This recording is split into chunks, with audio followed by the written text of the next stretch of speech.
বিশ্লেষকদের মতে ইরান পর্ব শেষ হওয়ার পর ভূরাজনৈতিক হিসাব নিকাশে দক্ষিণ এশিয়ার দেশ পাকিস্তানের যে পারমাণবিক প্রকল্প রয়েছে, ওইসব পারমাণবিক প্রকল্পে থেকে মার্কিন সমর্থন গোষ্ঠী অর্থাৎ ইসরায়েল এবং মার্কিন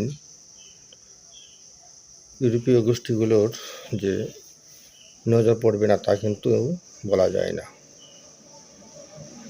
এতদিন যে পাকিস্তান তার স্বজাতিদের উপর আক্রমণ করে রক্তে হাত রাঙিয়েছেন, সেই পাকিস্তান হয়তো ভাগ্যের নির্মম পরিহাস, ইতিহাসের নিষ্ঠুরতায় সেই ভয়াবহতা পাকিস্তানকেও উপলব্ধি করতে হবে। ধন্যবাদ।